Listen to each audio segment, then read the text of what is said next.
Welcome to the Michigan Football Alumni Roundtable Show. My name is Doug Skene.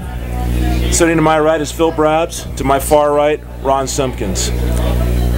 You're going to see this show on a weekly basis, and we're going to talk about the past, present, and future of Michigan football from our point of view as former players. Hopefully offer a little insight as to what's going on with the current team, the current players, and what they may be going through. But first, a little bit about who we are. I played from the late 80s to the early 90s. I was part of 5 championship teams. I was fortunate enough to have Coach Schembechler's last 2 years. Played with many players, great players like Desmond Howard and Steve Everett, along with many, many, many others. Very fortunate to be here during that time. Ron, tell us a little bit about yourself. Well, I played from '76 through 1980. Captain my senior year. All-time leading tackler in the history of Michigan football. Had the opportunity to play. Thank you very much. Thank you very much. Had the opportunity to play with Cincinnati Bengals and the Green Bay Packers. Played with guys like Rick Leach, Curtis Greer, Harlan Huckabee, Rob Lytle, Calvin O'Neill. 3 Big Ten championships. Wow. 3 Rose Bowls. Not a win, but 3 Rose Bowls. Those count. Yes, they do. They do. They do. Because they count on the record. I know. I've checked. That's pretty much it. Nice. Excellent. Phil? So I'm the young buck, late 90s, started 99, Tom Brady's 5th year, senior year, and then went through 2003, so just 2 Big Ten titles, got one my 5th year, went to the Rose Bowl, so place kicker, also foolish enough to study engineering, so I think my job is to bring up the IQ amongst these guys. Thanks a lot. Thanks a lot. Leave it to the kicker for that. Yes. But yeah, I had some great years there, and I'm actually excited to get to a little bit know more about the 70s teams and the 80s teams. Great. Okay. All right, guys, so let's get into the meat and bones of why we're here. It's week 1 on a new season, the 2013 Michigan football team. We're just a couple days away from kickoff of this season. And let's talk about a little bit what's gone on to this point with this team and these players. They've gone through training camp all the way back to spring, all the way back to last year's bowl loss. It's a new team, as we all know. Every season is of its own self, and every team is different. So what's going through the minds of this team coming into this season on the dawn of this first game with Central Michigan, and the mindset leading out of training camp into game week? Well, I think probably the biggest thing is leaving the Denard era in football. I think they depended on so much on him offensively the last 3 years that now you get a whole different perspective. They get to do some things differently. They had a pro-style offense, which they hadn't been able to do before. Yep. And I think Garner now gets the opportunity to show what he can really do as a quarterback and play a complete season. Yeah. Phil? Yeah, so the kicking game's going to be solid. We're so much better than we were 2 years ago. We couldn't even try a kick. That's true, but we actually have probably one of the top, kickers in the country at this point. But actually, I mean, to your point, I mean, I think, our defense has been solid the last couple of years. Hoke and Madison, and I think this is the year for the offense to really start to step up. And I think we're going to see a great running team, which we've not been able to see because of Denard. With him back there, a lot of people keen on him.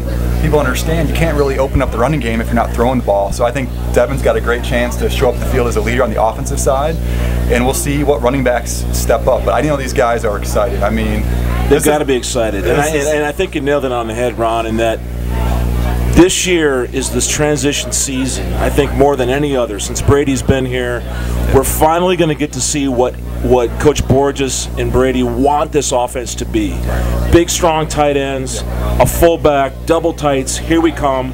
We're going back to the future of Michigan football.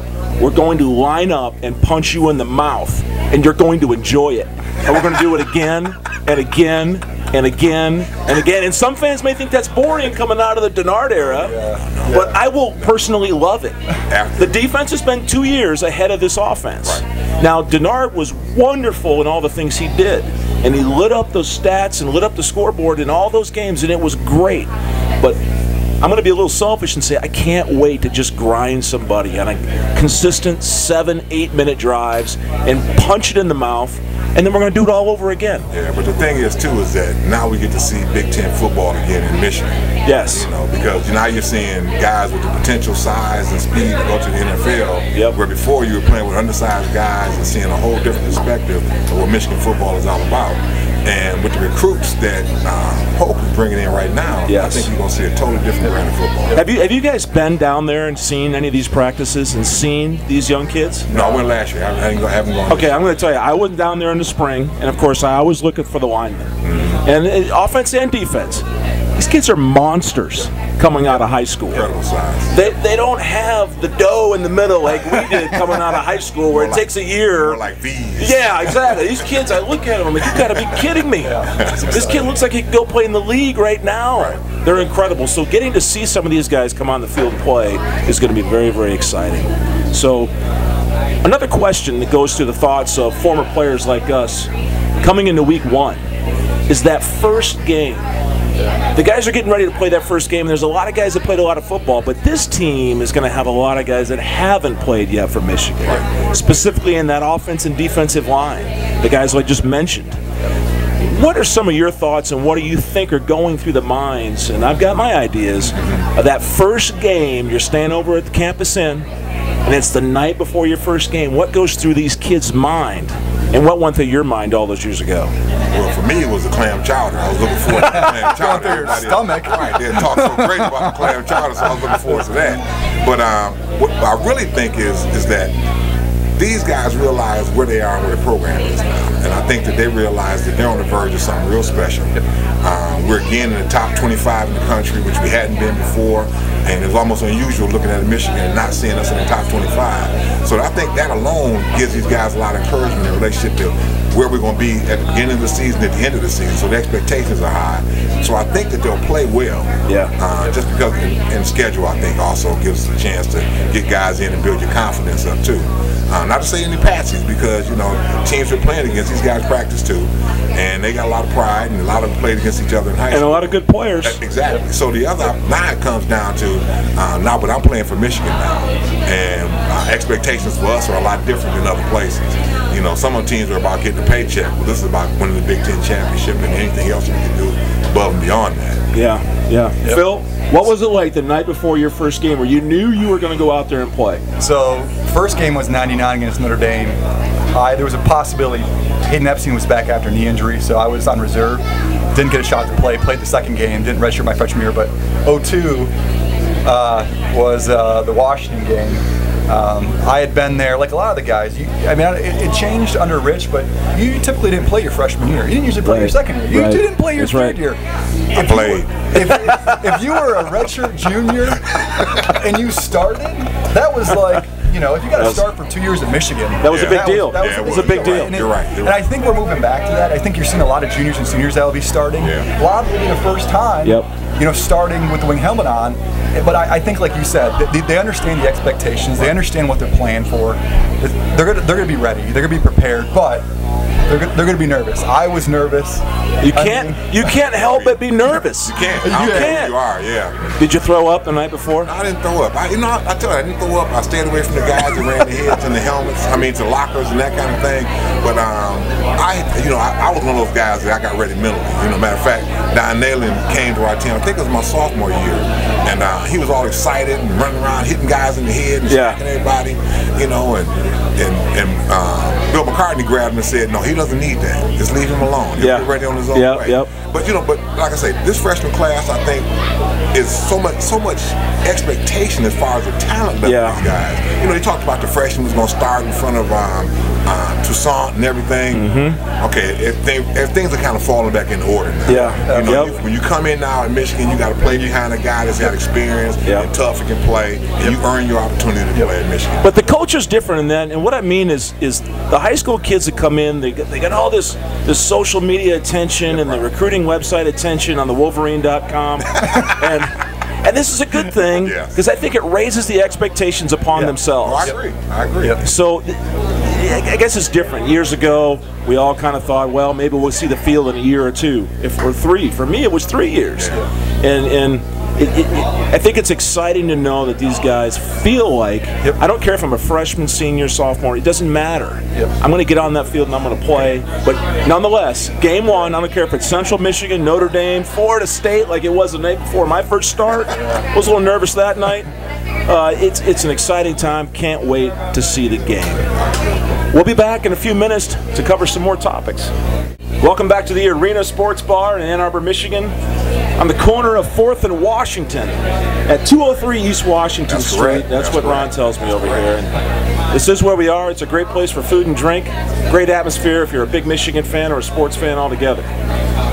Moving along back to game week. And there's something special about playing at home in Ann Arbor. And very few people know about what this experience is really all about. And it's the tunnel outside that locker room. And you're going down that tunnel for the first time on a game day.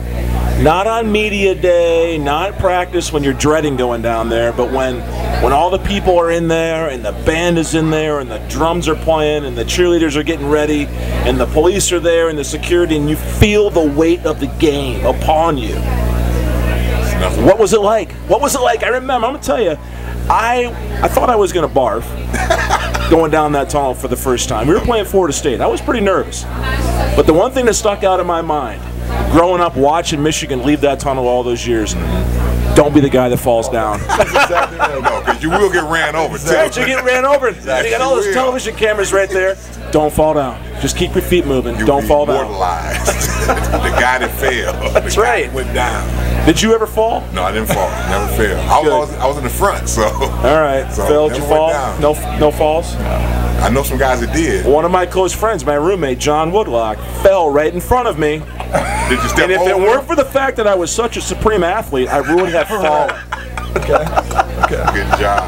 But you're talking about going to tunnel for the first time. My first experience down the tunnel was at the Michigan-Ohio State game when I was getting recruited. So that was my first experience. That was like, oh my gosh, you know, the tension, and you can feel the teams and the dislike for one another, and the band playing, and you know, that almost really was the reason why I went to Michigan. You know, just for that feeling when I turned the first time. And then as a freshman, we played Wisconsin my first year. It's just an unbelievable experience. The whole idea of being a Michigan player, having been recruited, and all those things start going through your mind, and you know, this is what you've been dreaming about. You get the opportunity to do it. You know, but you know what I didn't see? I never noticed the crowd. You know, people talk about, you know, 5,000. You can't see them. No. You know, you're so focused, like you said before, about not falling, making sure that you stay up. Hit that banner. Make sure you get that banner. Get that banner. You gotta get Don't fall short of that. Right. You gotta get the banner. So those things you're thinking about, you get to the other side, you know, you're breathing so hard, it's like. And you ran 50 yards and you're gassed. Exactly. For the game even starts. Right. Phil, did you hit the banner? Did you make it? I'm 6'2". I got some ups. I played basketball in high school.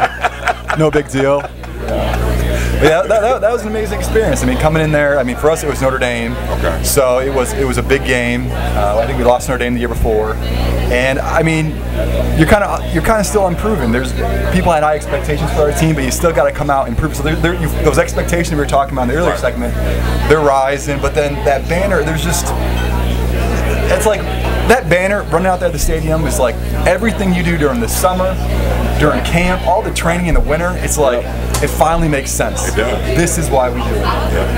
All the years, freshman through your last year, did it ever get old? No, never did. I could do it on Saturday. I could go out there this Saturday. Let's go. I can keep up with them. That's all I can do. I might pull a hamstring on the way, but I'd probably get it done. That's all I can do. And I got to go sit in the stands after I touch the banner. So. It never got old. And I remember the senior day, our last year, they do senior day different over the years, and that year, 1992, they introduced us one by one. Wow. And we got to go out single, because every man was introduced there, and it was a really big deal. Okay. You got to go up and touch that thing for the last time as an active player. I'll never forget that, and it never gets old. And I think we can speak for the guys that are on this team and every man that ever wore the uniform, that never gets old. Yeah. Us guys always talk about that. Whenever you get together with the guys, you know, that always comes up. We talk about who fell. That's right. Remember that guy? Yeah, man, he really got ran over. You know, that kind of thing. But just the whole experience, I think, is all a part of the whole Michigan football experience. Yeah. You know, the running down the tunnel, the hitting the sign before you go to locker room. You know, and you mentioned earlier, there are very few venues in the Big Ten where both teams share the same tunnel. You guys know the other one? I'm old. I don't have to remember. I'm old. It's the Michigan Agricultural College. East Lansing, Michigan. Yeah, you're right. You share that tunnel. Yes, that's right across the hall. The other school. That other one. Yeah, the other one up there. every other school that you play in the Big Ten, the other team comes from some faraway land, and there's that, you're sharing that hallway. It just adds a little bit to the juices in the veins and everything. There's some great memories, and a lot of almost total brawls in the tunnel before you even get to the field. It's not like you need anything else for that game. No, you don't. But that's a little extra. You just look at the guy the wrong way, and it was on. From that point on. Even walking down the street years later, old guys even try to fight still. That's true. You go down there as former players. When we have a former player, we go down for the Ohio State. You get excited. You think, you know what? I could probably go get a snap or two in. I could take a punt. Yeah, I could do this. Left in me, that kind of thing. And then the reality sits in, like I said earlier. You look at the size of these kids now, and you go, "This kid would kill me." My friend tells me, just check your driver's license. If you ever get that experience, like you want to go out there and hit again, check your driver's license, see the date on there. And I just watch. Yeah, no, it's not going to work. I just watch. So let's talk about, again, week 1. And I think a lot of fans and friends and family, you guys could probably talk about this. We open up with Central Michigan. Little old Central Michigan. Oh, they're just a MAC team. Oh, I don't even want to go to the game, the fans. And the fans say, Doug, do the players even care about playing Central? Are they even thinking about it when you got Notre Dame on the schedule the following week? I mean, do you guys even practice for Central Michigan, or do you just skip that whole thing and work on Notre Dame for 2 full weeks or 3 full weeks? And of course, I laugh at them because this is where a great coaching staff in a senior or upper class led team steps in, and they know better. So there is, in my mind, there's zero thought of Notre Dame on their minds here in a couple days when they take that field. What do you guys think? Well, the one thing for sure is this team has so many question marks. Offensive line, defensive line, the linebackers. You got running backs and receivers that are playing for, big minutes for the first time in their careers. So I think, they take this game seriously because this is the first opportunity for them to show what they can do. That's right. And, like I know, in any other program on the level that we expect Michigan to be this year, if you're not playing up to where you think you should be playing, there's a possibility you might not be playing next week. Yeah, you may not make it next week. That's right. That's right. The expectation is that you're going to play at a high level, get everybody a chance to play, but if you don't play well, you're going to play the whole game. Yeah, Lloyd, before our MAC games, we always play 1 or 2 MAC teams. He'd always say, eventually, there's going to be a Michigan team that loses the MAC team. Let's make sure it's not you guys. Right. And that happened. They lost to Toledo. Yeah, they lost to Toledo. And so there's guys on this team that have lost a MAC team, and they know what it feels like to lose a MAC team. So I think they'll remember that. And like you said, a senior coaching staff, when we were there, it was all games were weighted equally. Yeah. They were all weighted equally. It was one game at a time, and that's one thing Coach Carr couldn't have, hit on more. Coach Carr and Coach Schembechler. I remember years ago, if there was even mention of the following week, you were thrown out of the building. It could be ugly. You were out. Yeah, just get the H out. Don't even talk about it. I remember that. I don't think that's a problem. I think you laid it out perfectly in that there's so much inexperience on this team. There's so many expectations to fill the standard of each position. I don't see how it happens, but fans, and we're fans at this point in our lives, and we played, but we're fans at heart as well. We watch this team, and I think fans get excited because they look at that schedule on their wall or in their pocket or on their phone, and they start looking forward, and they think, oh, well, the players must be looking forward too. They just might not even care about this. It could not be further from the truth. No. So all you fans out there, don't expect Michigan. They're not thinking about Notre Dame. No, right. They're not. Trust me, they're not. No, their minds are totally on this game. They have to be because, like you said, the focus level in the Big Ten and playing that Division I football is that you have to worry about the guy in front of you right now. That's right. You start looking ahead, and that's when bad things happen. And these guys are competing for the starting job. Right. I mean, they're still competing against one another. That's right. And so they're focused just as much as winning the job as they are, winning the game. They want to win. They want to be out on the field. They want to be the starter. They want to take the ball. They want to get the carries. They want to make the catches. And so, there's a lot to play for. There's a lot to play for because the lineup may be set for week 1. Right. But as you said, that can change in a day. That can change in a play. You just never know. I can tell you, we played Michigan State the year we lost to them, the only year we lost to them. There were massive changes on offense and defense. So all that summer you had worked out and all the preparation you did and all those things didn't matter after that. So the guys that played behind the guys that got benched, now it was their chance to play. And these guys stepped up and played, so now these guys never got back on the field again. Total focus for Central Michigan. That's the way it is. We'll be right back to the Arena Sports Bar in just a minute. Welcome back to the Arena Sports Bar in Ann Arbor, Michigan. I'm Doug Skene with Ron Simpkins and Phil Brabbs. Having a little fun talking football in the beginning of this 2013 season. Guys, there's a lot of question marks we've talked about for this football team all over the place. If you had to identify one position group, what's your biggest question mark? And where would it be, Ron? The linebackers. You know, with Ryan not being in there right now, I'm looking to see who's going to step up and take that leadership role, because there's always got to be one dominant linebacker out of the whole 7-3. So trying to see that. But the player that I really look forward to watching this year is Norfleet. I felt last year if they let him turn punts and kickoffs, I think you're going to saw a different player. But now this year they're allowing him to do it. I think you're going to see a player that really just steps up to the next level. And if he does, I think he'll also now get the opportunity to play on some offense too. So if he can play in that slot, this guy is tough. I watched him play in high school. He's an exciting kid. Yes, he is. Yes, he is. So I'm looking forward to seeing what he does when he gets the ball in his hand a lot more this year. So the linebacker, what do you think of Joe Bolden? That linebacker, he played a lot of football last year. Oh yeah, I think he needs a haircut. I'd like him to cut the hair. I think those guys with the hair, long hair, they play hard. So leave the hair alone. They can let it down their shoulders. I don't care about that.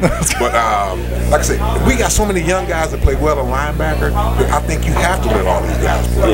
Because if somebody gets hurt, like what would happen, now a guy can step in with confidence as opposed to saying, you know, am I ready? You know, being nervous about getting out there for the first time. And what I like about what we doing on defense now is young guys are playing. So if you can get out there and play and perform, you're going to stay out there on the field. And I think it gives us an opportunity to develop more players too. Phil, what's your position area? Special teams. Special teams. Okay, I think really running. I'll go to special teams in a second, but I think running backs for me. I mean, I really think there's an opportunity finally for us to establish a running game. I think it's critical for us to win the title. We have to be able to establish a running game. I think with Gardner back there, I think it opens it up for Toussaint. I think he could have a breakout year. I think a lot of people haven't liked him for a long time, but I think he has a huge opportunity this year to open it up. So in terms of specialists, so Lloyd Carr, I don't know if this is a Boism or not, but he'd always say the most important play in the football game, I know where you're going, is the punt. The punt. That's right. And field position. And you know, we've had some punting problems off the field, right? So we don't really know what's going on with Will. He's not. I don't see him anywhere on the chart. So we're not going to worry about him. Matt Wiley's got some experience. I don't know that he can boot the long ball. Kenny Allen, I think, who even might be a walk-on. He's number 2 right now. I was watching him in the summer. I was helping Brandon Kornblue out with Mission Kicking Camp. He was there all day working on his drops, working on kicking the ball, and he was booting the ball, learning as much as he could from Zoltan Mesko. Zoltan was there. It's the guy that learns. He's tall. He's got the long leg. He could be a great punter for Michigan.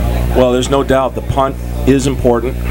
And I'm going to wrap this thing together and say that you're all wrong. The most important part is that offensive line. All right. And there's no running back that does anything without that offensive line. Or quarterback. And of course you knew I was going to say offensive line, right? That's right. But we got an All-American at left tackle. We got a doggone good right tackle as well in Schofield.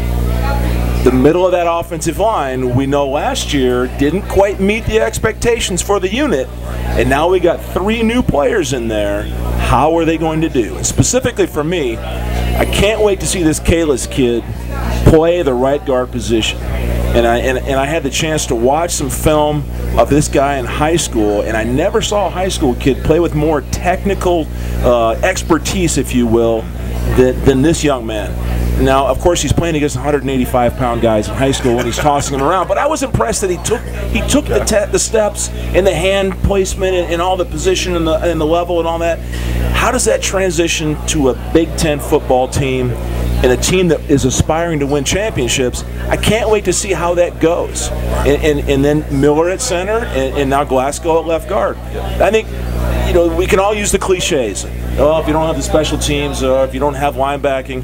But if you can't get the snap up in the consistent spot and have it go to the right spot every time, you got nothing going on. Right. No matter how good you can punt the ball, right? So specifically, Kalis for me and the offensive line, that's no surprise to anybody. But it'll be exciting to see how it goes. Okay, we're nearing the most important part of the show.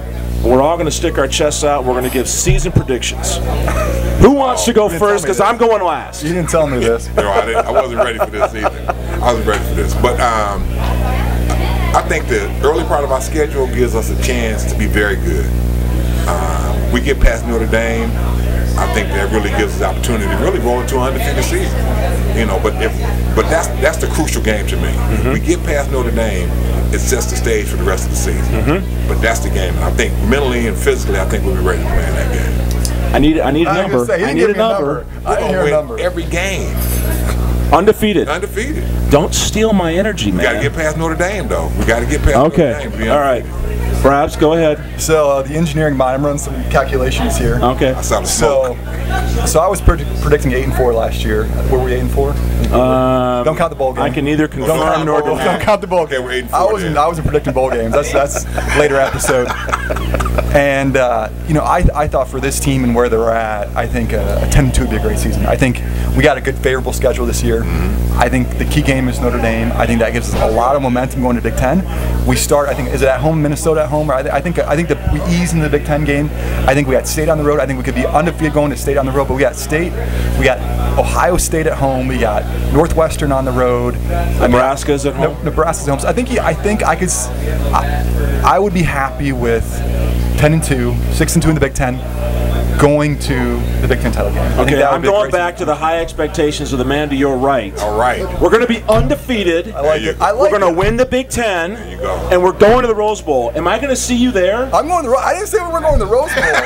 It depends on what Rose Bowl you're talking about. There's 2 Rose Bowl games this year. Well, I understand that. I just get excited when I think about winning the Big Ten, and I want to go back to the Rose Bowl so bad. Yeah, I didn't say we were going to the Rose Bowl, for the record. It's been a long time. Guys, it'll be a great season. Absolutely. This is going to be a lot of fun as we go week to week. Yeah. And we'll get some new faces in here. We're going to have some special guests come visit us. Right. Yep. I'm working on one right now, a guy that lives in southern Florida. Maybe we can get him to come visit us. He lives in the lower Keys, has quite the reputation of hanging over Brady Hoke's head from time to time in post-game interviews. Okay. Yes, I will not mention any names, but he's a Michigan legend in my mind. Okay. And I'll tell you who that is when we go off the air. But this has been fun. Looking forward to it. Enjoyed it. Guys, from the Arena Sports Bar in Ann Arbor, thank you, and go blue. Go Blue. Go Blue.